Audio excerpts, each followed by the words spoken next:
আমাদের ডিজিটাল বিশ্বকে সচল রাখতেই প্রতি বছর প্রায় ৮০০ বিলিয়ন অর্থাৎ ৮০,০০০ কোটি বিশুদ্ধ জল ব্যবহৃত হয়। ২০২৩ সালে লরেন্স বার্কলে ন্যাশনাল ল্যাবরেটরির রিপোর্ট অনুযায়ী শুধুমাত্র যুক্তরাষ্ট্রের ডেটা সেন্টারগুলো পরোক্ষভাবেই এই বিপুল পরিমাণ জল ব্যবহার করেছে। বিশ্বব্যাপী এর প্রত্যক্ষ ও পরোক্ষ হিসাব মেলালে সংখ্যাটি ট্রিলিয়ন লিটার ছাড়িয়ে যায়। Internet, cloud storage, social media এবং বিশেষ করে কৃত্রিম বুদ্ধিমত্তা সচল রাখতে বিশাল ডেটা সেন্টারগুলো দিন-রাত কাজ করছে। নেপথ্যে থাকা এই বিপুল পরিমাণ জল মূলত ৩টি প্রধান উপায়ে খরচ হয়। ১. প্রত্যক্ষ ব্যবহার, সার্ভার শীতল রাখা। ডেটা সেন্টারের ভেতরে থাকা হাজার হাজার সার্ভার অবিরাম কাজ করার ফলে প্রচুর তাপ উৎপন্ন করে। এগুলোকে অতিরিক্ত গরমের হাত থেকে বাঁচাতে ইভ্যাপোরেটিভ কুলিং বা বাষ্পীভবন প্রক্রিয়ায় প্রচুর বিশুদ্ধ জল ব্যবহার করা হয়। ২০২৩ সালেই গুগলের ডেটা সেন্টারগুলো ঠান্ডা রাখতে প্রায় ২৩ বিলিয়ন লিটার এবং মেটার ক্ষেত্রে প্রায় ৩ বিলিয়ন লিটার জল সরাসরি ব্যবহৃত হয়েছে। ২.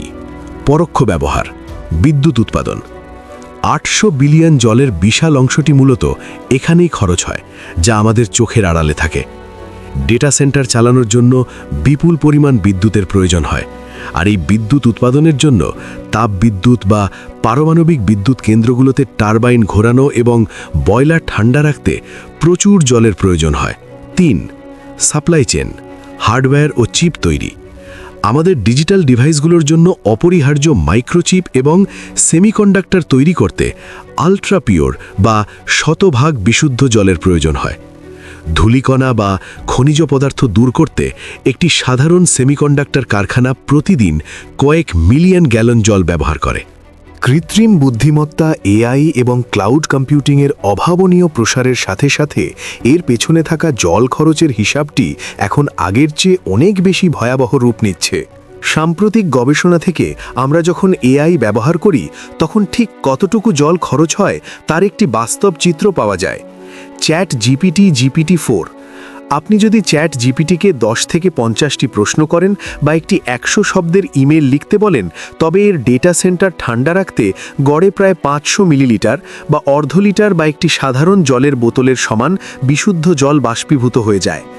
গুগলের নিজস্ব তথ্য মতে তাদের এআইতে করা প্রতিটি প্রশ্নের জন্য প্রায় ০.২৬ মিলিলিটার বা ৫ ফোঁটা জল খরচ হয়। সাধারণ একটি গুগল সার্চে খরচ হয় আরও কম, কিন্তু প্রতিদিন বিশ্বজুড়ে করা কোটি কোটি প্রশ্নের হিসাব মেলালে এই কয়েক ফোঁটা জলই বিশাল মহাসাগরের আকার ধারণ করে। মর্ডার ইন্টেলিজেন্স এবং বিভিন্ন গবেষণা সংস্থার তথ্য অনুযায়ী ২০২৭ সালের মধ্যে বিশ্বব্যাপী শুধুমাত্র এআই এর জলের চাহিদা দাঁড়াবে ৪.২ থেকে ৬.৬ ট্রিলিয়ন লিটারে। এই বিপুল পরিমাণ জল দিয়ে প্রায় ৩ থেকে ৪.৫ কোটি মানুষের বা পুরো কানাডার জনসংখ্যার সমান জলের চাহিদা অনায়াসে মেটানো সম্ভব। সবচেয়ে চিন্তার বিষয় হল এই বিপুল পরিমাণ জলের বড় অংশই হল ফ্রেশ ওয়াটার বা পানের যোগ্য বিশুদ্ধ জল।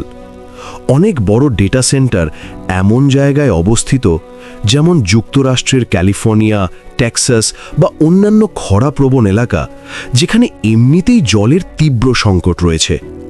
একটি বড় হাইপারস্কেল ডেটা সেন্টার প্রতিদিন প্রায় ১০,০০০ থেকে ৫০,০০০ মানুষের বসবাসরত একটি শহরের সমান জল প্রায় ৫০ লক্ষ গ্যালন একাই শুষে নিতে পারে।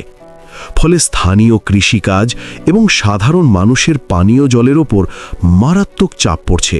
পরিবেশের এই বিপর্যয়ের কথা মাথায় রেখে গুগল, মাইক্রোসফট, মেটা এবং অ্যামাজনের মতো বড় কোম্পানিগুলো ২০৩০ সালের মধ্যে ওয়াটার পজিটিভ বা জল ইতিবাচক হবার ঘোষণা দিয়েছে।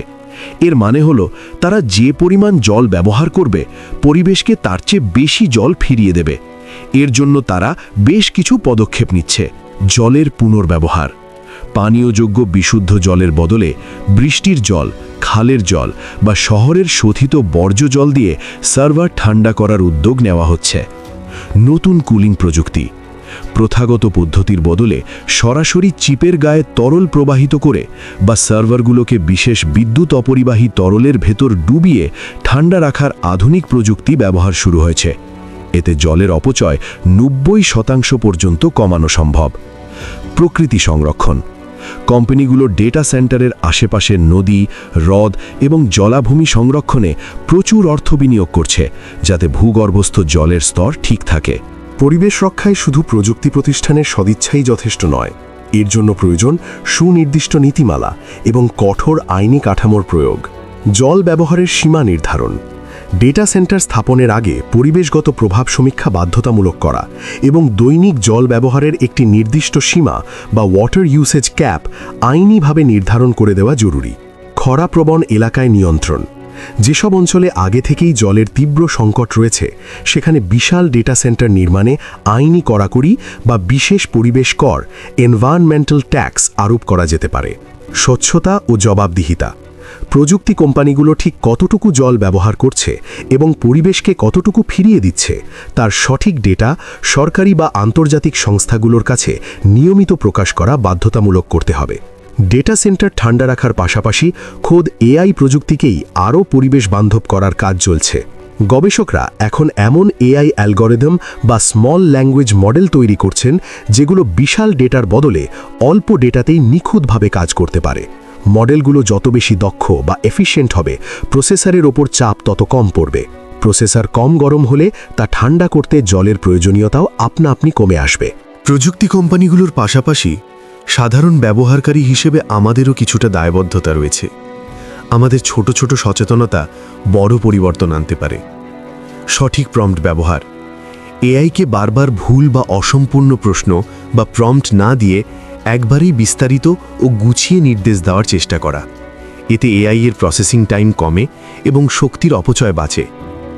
সাধারণ কাজে এআই পরিহার, খুব সাধারণ বা ছোটখাটো তথ্যের জন্য যা সাধারণ সার্চেই পাওয়া সম্ভব, চ্যাটবট বা এআই ব্যবহার না করে সরাসরি সার্চ ইঞ্জিন ব্যবহার করা। সচেতনতা বৃদ্ধি, এআই ব্যবহারের পরিবেশগত প্রভাব সম্পর্কে নিজে জানা এবং আশপাশের মানুষদের সচেতন করা। প্রযুক্তির উন্নয়ন থামিয়ে দেওয়া বা এআই ব্যবহার বন্ধ করে দেওয়া কখনোই বাস্তবসম্মত সমাধান নয়, বরং কৃত্রিম বুদ্ধিমত্তার মতো যুগান্তকারী প্রযুক্তিকে আমাদের এমনভাবে ব্যবহার করতে হবে যেন তা পৃথিবীর বাস্তু সংস্থানের জন্য হুমকি হয়ে না দাঁড়ায়। এআই যেন শুধু আমাদের দৈনন্দিন কাজই সহজ না করে, বরং জলবায়ু পরিবর্তন রোধ ও পরিবেশ বাঁচানোর বিভিন্ন গবেষণাতেও কাজে লাগে, সেটাই হওয়া উচিত আগামীর লক্ষ্য। আরও হৃদয় ছুঁয়ে যাওয়া গল্প শুনতে ফিলিংস পেজের সাথেই থাকুন। আপনার জানা কোনো অজানা গল্প থাকলে আমাদের ইনবক্সে শেয়ার করুন, আমরা পৌঁছে দেব সবার কাছে।